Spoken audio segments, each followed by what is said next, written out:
على محمد النبي الأمي وعلى آله وصحبه أجمعين أما بعد.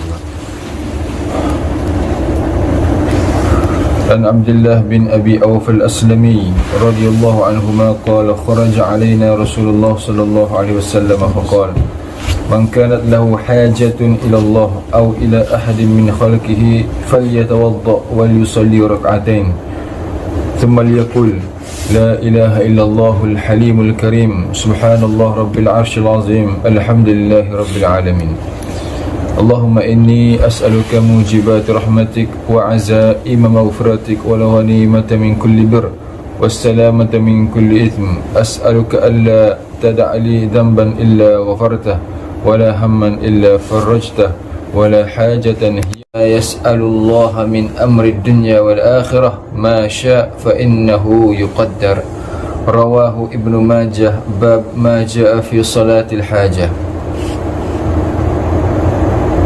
رواه الترمذي. عن عبد الله بن مسعود رضي الله عنه قال جاء رجل إلى النبي صلى الله عليه وسلم فقال يا رسول الله إني أريد أن أخرج إلى البحرين في تجارة فقال رسول الله صلى الله عليه وسلم صلي ركعتين رواه الطبراني.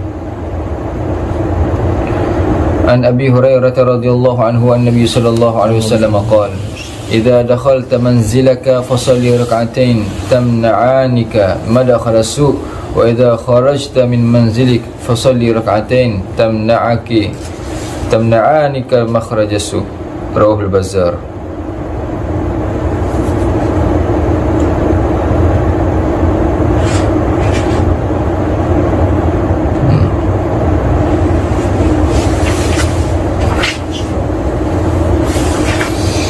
عن أبي هريرة رضي الله عنه قال سمعت رسول الله صلى الله عليه وسلم يقول قال الله تعالى قسمت الصلاة بيني وبين عبدي نصفين ولعبدي ما سأل فإذا قال الحمد لله رب العالمين قال الله تعالى حمدني عبدي وإذا قال الرحمن الرحيم قال الله تعالى أثنى علي عبدي وإذا قال مالك يوم الدين قال مجدني عبدي وقال مرة فوفض الله إلي عبدي وإذا قال إياك نعبد وإياك نستعين قال هذا بيني وبين عبدي ولعبدي ما سأل وإذا قال اهدنا الصراط المستقيم صراط الذين أنعمت عليهم غير المغضوب عليهم ولا الضالين قال هذا لعبدي ولعبدي ما سأل رواه مسلم. Alhamdulillah. Hadirin yang dimuliakan oleh Allah Subhanahu wa taala, syukur pada Allah masih lagi diberikan nafas untuk kita berada di atas muka bumi pada pagi yang mulia ini. Mudah-mudahan hari kita diberkati oleh Allah Subhanahu wa taala. Amin ya rabbal alamin. Hadis yang pertama berkenaan dengan solat. Ini adalah berkenaan dengan solat sunat dan nafilah. Abdullah bin Aufa al-Aslami, ia berkata Rasulullah sallallahu alaihi wasallam keluar menemui kami kemudian bersabda, barang siapa mempunyai hajat kepada Allah atau kepada salah satu makhluknya hendaklah ia berwuduk dan solat 2 rakaat. Makanya solat hajat ini adalah sunat. Barang siapa yang bilang tak ada solat hajat ini, nak buat macam mana? Senyum aja lah kan. Solat hajat adalah sunnah daripada Nabi SAW. Jadi cara yang paling mudah bagi yang ada kelapangan waktu, kalau tak boleh hari-hari, setiap hari kita jaga, setiap minggu jaga solat awabin, solat 6 rakaat. Awabin ini juga dipanggil kepada solat duha 6 rakaat. Setelah solat maghrib kita buat 6 rakaat. 2 rakaat solat kita niat ba'diyah, 2 rakaat solat taubat, 2 rakaat solat hajat. Jadi 6 rakaat. Niat apa-apa pun dikira semua. Yang penting 6 rakaat. Itu dipanggil solat awabin. Barang siapa yang jaga solat 6 rakaat ini, solat awabin, akan diberikan ganjaran seperti beribadat 12 tahun. Ya. Kalau tak boleh hari-hari, seminggu sekali jaga gitu, insyaAllah. Maghrib aja? Awabin setelah maghrib. Setelah maghrib? Setelah maghrib, sebelum masuk isyak. Dan juga dipanggil solat awabin kepada solat duha yang 6 rakaat. Jadi kalau solat tahajud, hajat sama solat taubat enggak disebut? Tak. Awabin hanya setelah maghrib.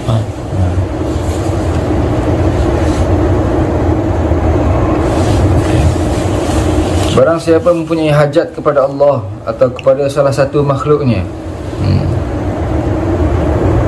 Apa maksudnya ni? Adakah kita minta kepada makhluk? Bukan. Besok mau interview masuk kerja kan? Ada perbincangan hal tanah contoh. Ada mau masuk apa-apa urusan dunia, maka solat hajat. Hendaknya ia berwuduk dalam solat 2 rakaat, kemudian berdoa, la ilaha illallahul halimul karim, subhanallah rabbul arsyil azim, alhamdulillahi rabbil alamin, Allahumma inni as'aluka mujibati rahmatik. Siapa mau boleh ambil foto sini nanti. Tiada Tuhan selain Allah yang maha penyantun lagi maha mulia. Maha suci Allah, Tuhan arasy yang agung. Segala puji bagi Allah, Tuhan seluruh alam. Ya Allah, aku mohon kepadamu hal-hal yang mendatangkan rahmatmu dan keteguhan ampunanmu. Dan aku memohon kepadamu ghanimah dari segala kebaikan dan keselamatan dari segala dosa. Aku mohon kepadamu agar engkau tidak membiarkan satu dosa pun, melainkan engkau ampuni, dan tidak pula satu kesusahan pun, melainkan engkau lapangkan, dan tidak pula satu kebutuhan pun yang engkau redai, melainkan engkau tunaikan untukku. Kemudian meminta urusan dunia dan akhirat yang ia inginkan kepada Allah, maka hajatnya akan terlaksana. Hadis riwayat Ibnu Majah. Kita lihat dalam doa ini bagaimana tertib berdoa. Minta ampunan dahulu, kan? Sebelum itu apa? Puji Allah dulu. Bukan terus masuk apa yang kita mahu. Jadi kita buka doa kita itu puji Allah, selawat pada Nabi. Ya ayyuhalladzina amanu sallu alaihi wa sallimu taslima. Kalau orang bilang selawat yang paling afdal Allahumma salli ala Muhammad wa ala ali Muhammad, itu masih tidak benar. Sebab firman Allah Subhanahu wa taala, sallu alaihi wa sallimu taslima. Berselawatlah kamu kepada Nabi SAW dan hantarkan salam. Allahumma salli ala Muhammad, Allahumma salli alaihi wa sallim. Itu sirah yang paling afdal itu kalau mau selawat. Memang daripada Nabi SAW, Allahumma salli ala Muhammad wa ala ali Muhammad. Tapi di mana salim? Dalam firman Allah Subhanahu wa taala, sallu alaihi wa sallimu taslima. Muhammad Allahumma salli wa sallim. Ataupun wa ala ali wa sahbihi wa barik wa sallim. Salim mesti ada. Jadi kalau mau banding-bandingkan selawat mana yang lebih afdal, inilah yang lebih afdal. Jadi selawat Allahumma salli Muhammad wa ala Muhammad, selawat Ibrahimiyah itu di bawah ini. Jadi barulah kita minta ampun kepada Allah Subhanahu wa taala. Minta ampun kenapa? Tadi ayat itu sepatutnya saya baca panjang lagi tadi, tapi saya takut kepanjangan. Walau anna ahlul qura amanu wattaqaw la fatahna alaihim barakatin minas sama'i wal ardh. Satu kampung itu kalau mereka bertaubat kepada Allah, jaga solat di awal waktu, fardu kifayah mereka terangkat, majoritinya taat perintah Allah, ini adalah tanda kampung yang bertakwa kepada Allah. Kampung yang bertakwa kepada Allah akan dibukakan kepada mereka satu persatu ahli kampung itu. Apa dia dibukakan? La fatahna alaihim barakatin minas sama'i wal ardh. Kami akan buka pintu barakah.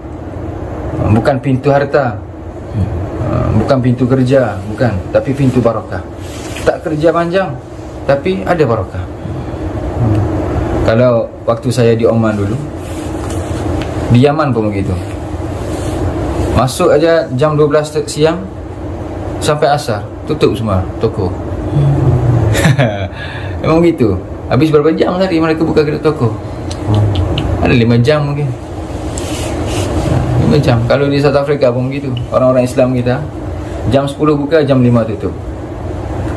Tapi kaya.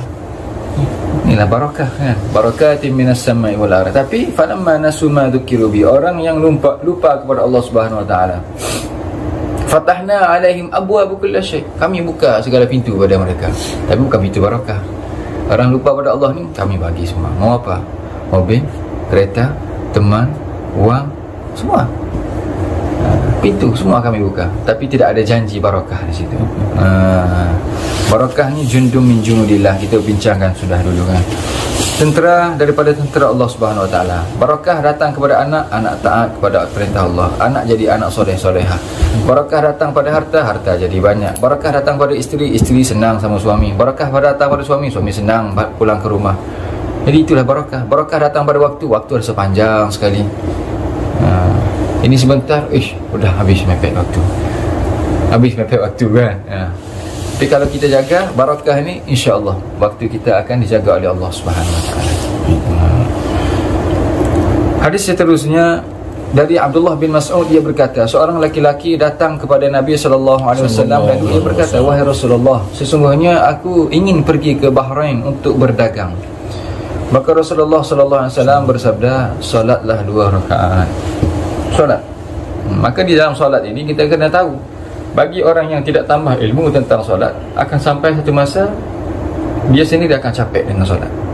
Kerana kelazatan solat itu hanya akan dirasa oleh orang yang mengerti bagaimana hukum hakam dalam solat. Ada rukun qalbi, ada rukun fi'li, ada rukun qalbi. Jadi tiga rukun ini perlu kita dalami. Tambah sunat-sunat, sepatutnya apa yang kita tambah dalam solat kita. Kalau sekadar di tempat fardu saja, maka tidak ada masalah. Itu masih diterima oleh Allah Subhanahu Wa Taala. Tapi pertambahan cara kita solat kepada Allah itulah yang dimaksudkan, bawa sifat di dalam solat keluar solat. Kalau dalam solat kita tunduk kepada Allah, dalam solat kita ingat kepada Allah, di luar solat gimana?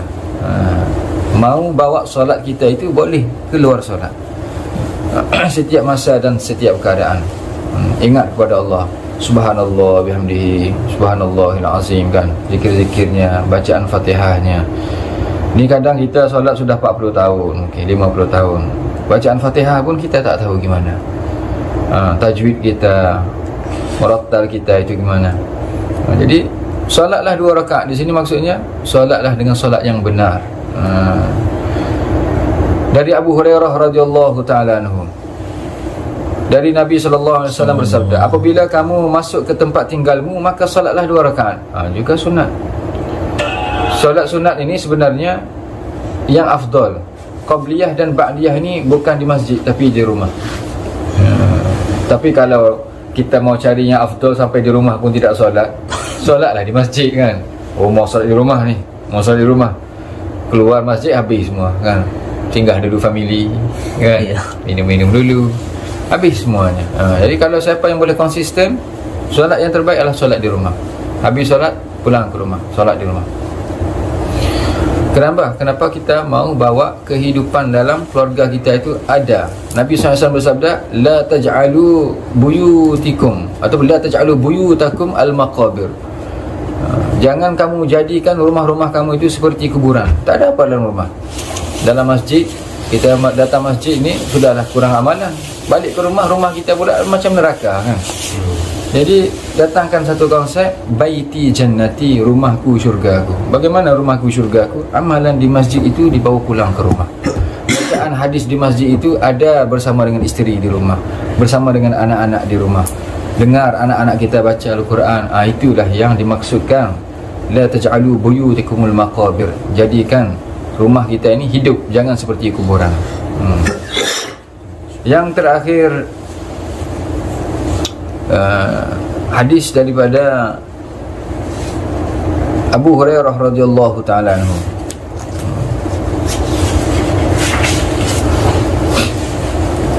Dia berkata, aku mendengar Rasulullah sallallahu alaihi wasallam bersabda, Allah Subhanahu wa taala berfirman.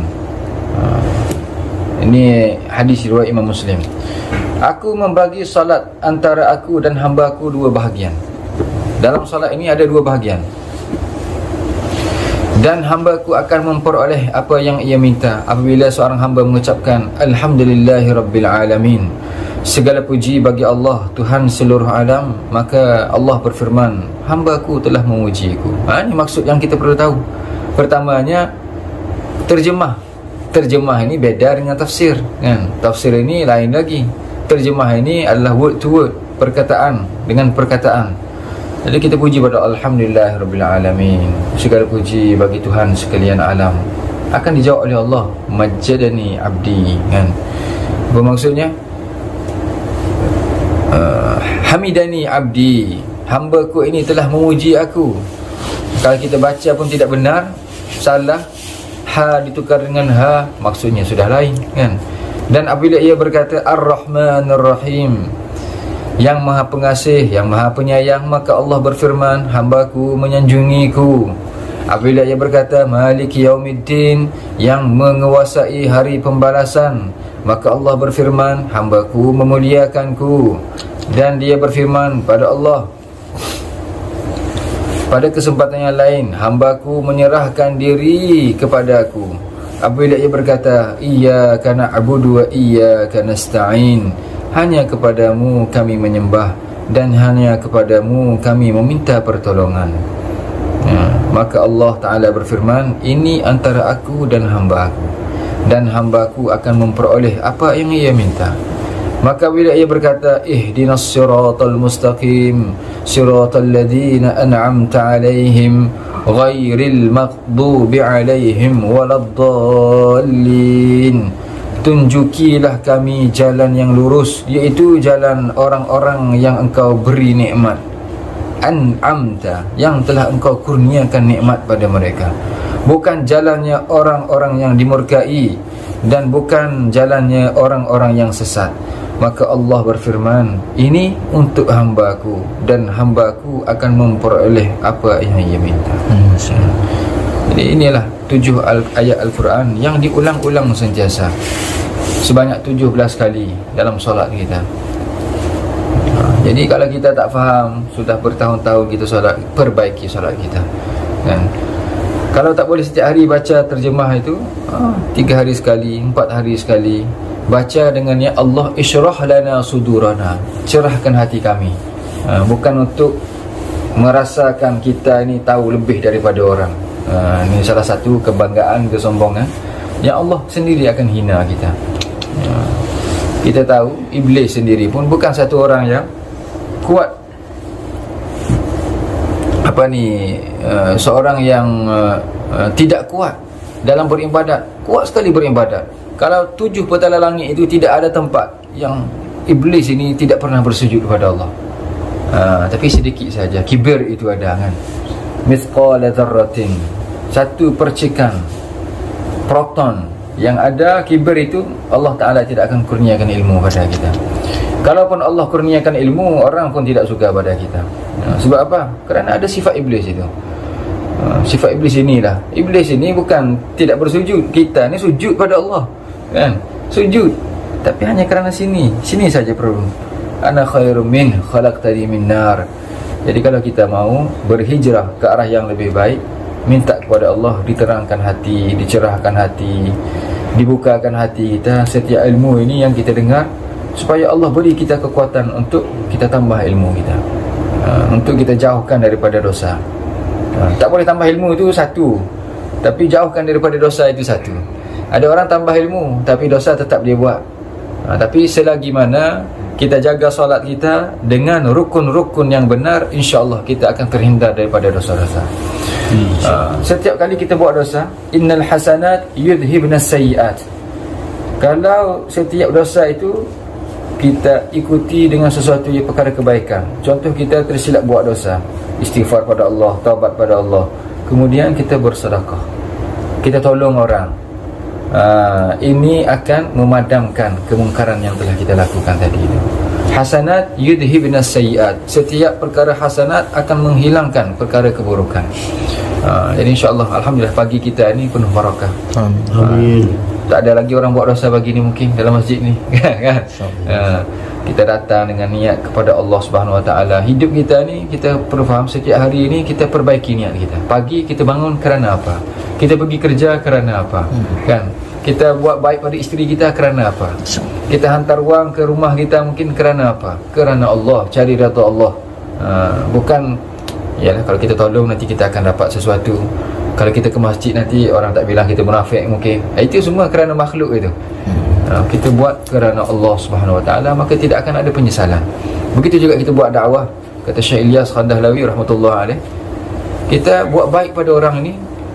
Kalau kita buat baik kerana manusia, kita akan dapat dua perkara. Yang pertama marah, yang kedua kecewa. Kita buat baik kerana manusia, ini dua perkara kita akan dapat. Tapi kalau kita buat baik kerana Allah Subhanahu Wa Taala, tidak akan dapat apa-apa daripada dua perkara ini. Kecewa pun tak ada, marah pun tak ada. Maka kita perbaiki niat kita setiap hari. Kenapa kita solat, kenapa kita datang masjid, kenapa kita kerja, kenapa kita itu, kenapa kita ini, semuanya kerana Allah Subhanahu Wa Taala. Dan niat orang beriman itu lebih besar daripada amalannya. Jadi niatlah yang besar-besar. Niat mau tolong orang, niat mau jadi khairun nas man anfa'ahum linnas. Orang yang terbaik itu adalah manusia yang menolong orang lain. Nolong gimana? Tidak susahkan orang pun sudah satu kebaikan. Bukan tolong orang pas perlu kita tolong orang, tidak begitu. Tapi tidak mengkhianati orang pun sudah satu kebaikan. Panjanglah perbahasan, insya-Allah. Mudah-mudahan Allah Subhanahu Wa Taala kurniakan barakah dalam bulan Rajab ini. Amin. Kita sudah masuk di fasa yang kedua dalam bulan Rajab. Mudah-mudahan Allah Subhanahu Wa Taala persiapkan diri kita. Kalau kita pendek umur pun, semoga Allah Taala barakahkan hidup kita. Kan? Kita minta umur panjang dengan barakah. Pendek dengan barakah pun alhamdulillah, panjang dengan barakah alhamdulillah, syukur pada Allah Subhanahu Wa Taala. Mudah-mudahan apa yang kita dengar pada pagi ini menjadi sumber bertambahnya ilmu kita. Kemudian kita mau berhijrah, belajar Al-Fatihah. Maksud Al-Fatihah itu perbaiki solat kita, dan insya-Allah hidup kita akan lebih aman, lebih indah, lebih bahagia insya-Allah, di dunia setiap hari dan di akhirat nanti insya-Allah. Wallahu taala alam. Subhanallah wa bihamdihi, subhanallah wa bihamdika, asyhadu an la ilaha illa anta, astaghfiruka wa atubu ilaik.